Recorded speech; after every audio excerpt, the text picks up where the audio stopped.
para ulama ini meneliti ke orang-orang yang lugu, yang di kampung, yang petani, yang lugu sekali.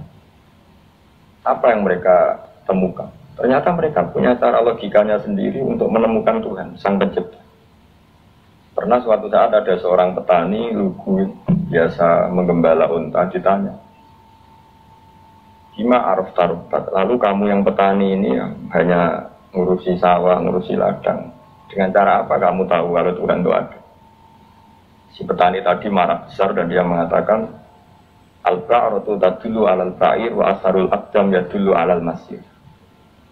Kata petani tadi, yang namanya ada kotoran unta, pasti ada untanya. Yang namanya ada jejak kaki, pasti ada yang barusan lewat. Artinya kalau ada makhluk, pasti ada pencipta. Ini logika awam yang mudah. Tidak mungkin mengatakan bumi ini pencipta, mengatakan matahari pencipta. Kelihatan sekali kebendaannya, kelihatan sekali bahwa bumi matahari tidak punya ikhtiar, tidak punya kekuatan. Kelihatan sekali sifat-sifat kemakhlukannya. Jika benda-benda ini karuan makhluk, pasti menunjukkan bahwa ada penciptanya, ada khalik. Dalam logika Bedui tadi, si Bedui tadi, kalau ada kotoran sapi, pasti ada sapinya. Meskipun sapinya sudah sekarang nggak terlihat, mungkin sudah jalan kemana. Sama, kalau ada jejak kaki, meskipun orang yang tadi lewat sudah kita nggak tahu, tapi kita pasti tahu, pasti ada yang lewat. Ini yang dimaksud dalam bahasa Arab, al-ba'ratu tadullu alal ba'ir, kalau ada kotoran sapi atau kotoran unta, pasti ada untanya. Wa asarul aqdam yadullu alal masir, kalau ada jejak orang lewat, pasti tadi ada orang. Nah, semua metode ini digunakan semua oleh Rasulullah. Logika yang bagi intelektual, logika bagi kaum awam, logika bagi kaum menengah. Ya tidak awam, tidak intelektual. Semuanya digunakan, semuanya jadi media. Untuk memastikan bahwa logika tauhid ini logika pilihan. Logika yang benar-benar logika. Sehingga dalam banyak ayat disebut agama ini di kaum ya'qilun, di kaum yatafakkarun. Bagi kaum yang bisa berpikir, bagi kaum yang punya. Lalu kemudian kami teruskan alladzina yu'minuna bil ghaibi. Ini kata ghaibi bukan kayak dalam bahasa Indonesia misalnya setan atau hantu disebut barang gaib.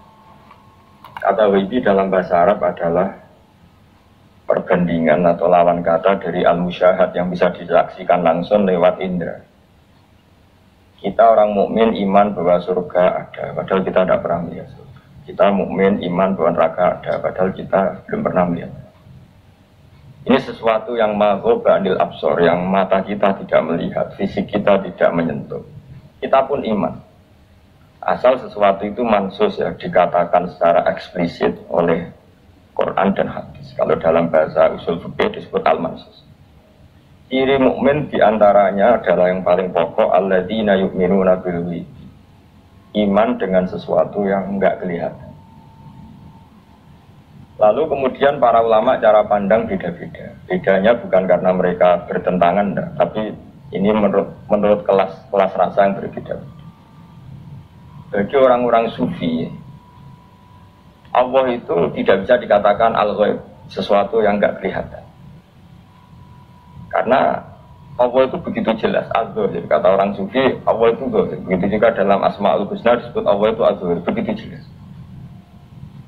Karena orang yang akalnya mapan, hatinya mapan, melihat satu lemari yang bagus, pasti langsung mensifati bahwa pembuatnya adalah orang yang hebat.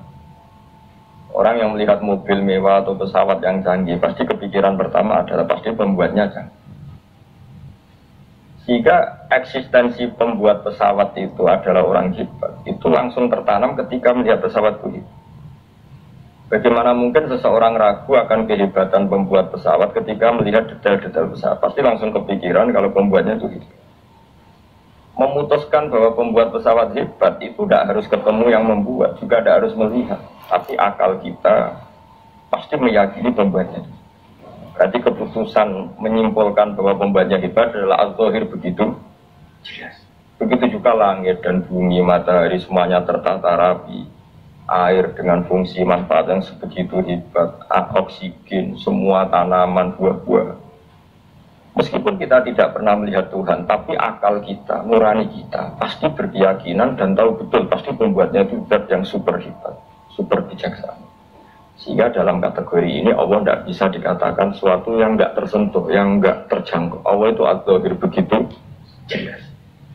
Sehingga di antara Asmaul Husna disebut Adz-Dzahir.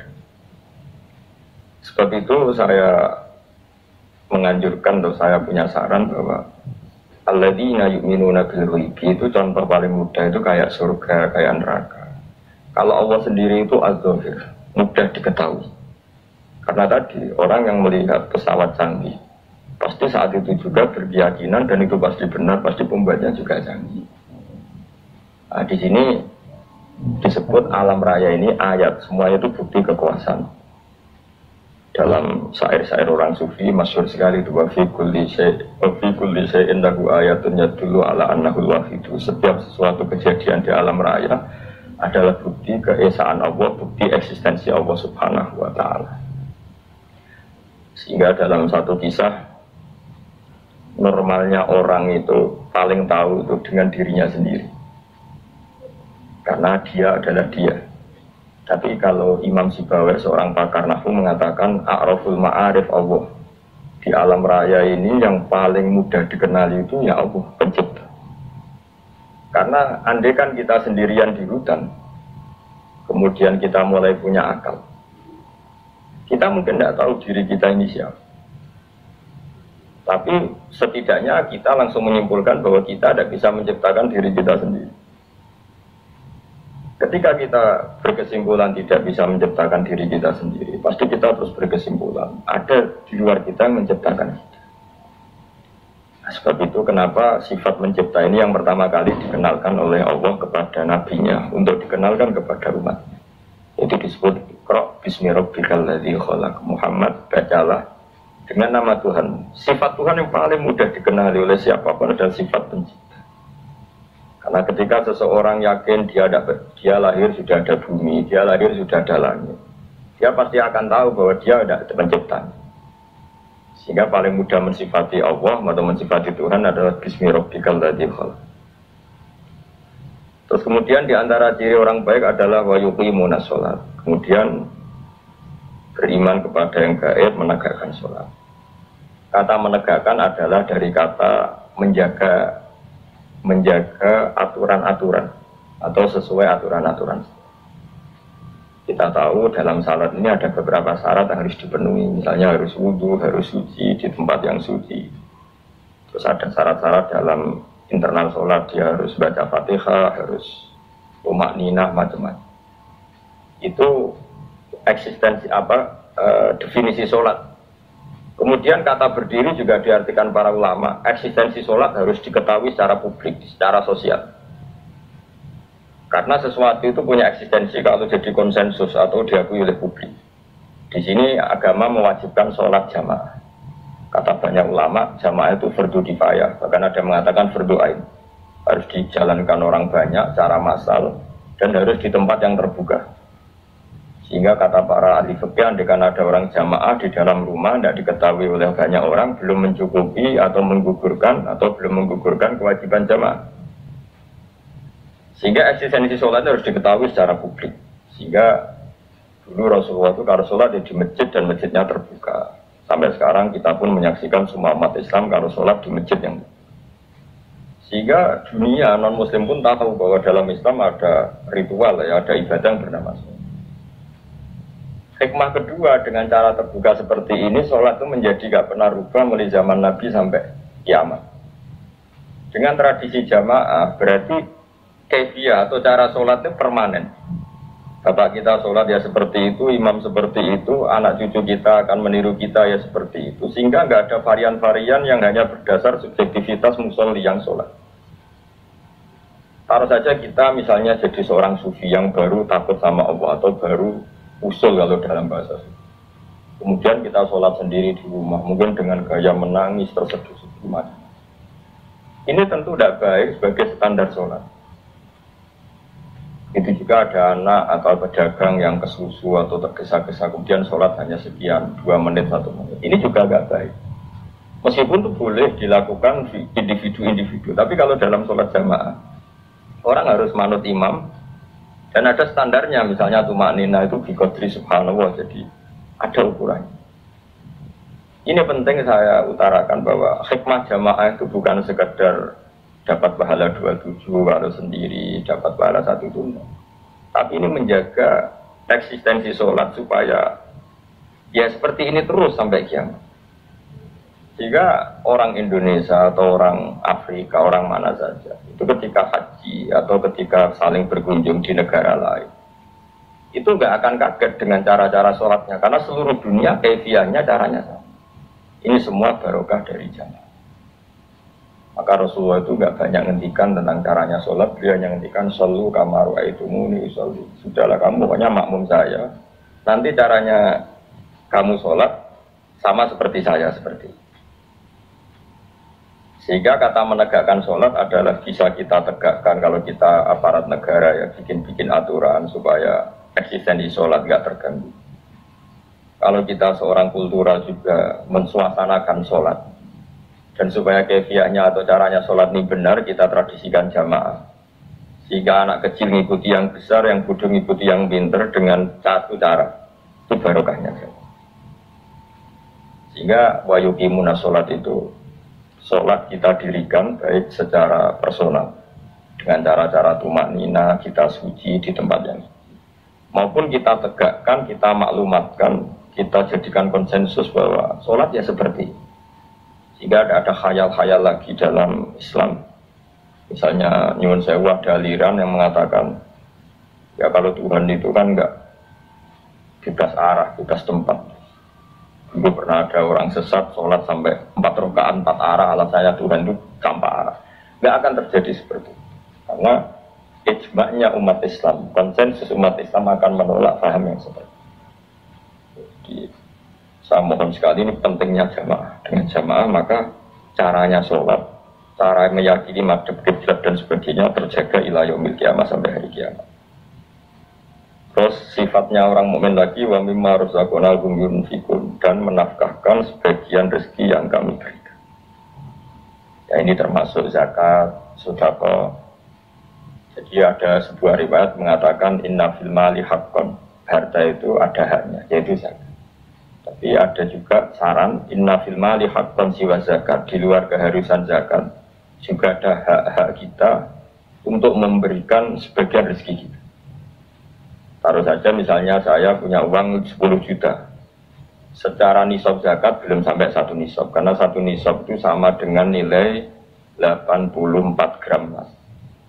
Kalau diuangkan, kalau 500.000 ya sekitar 42 juta.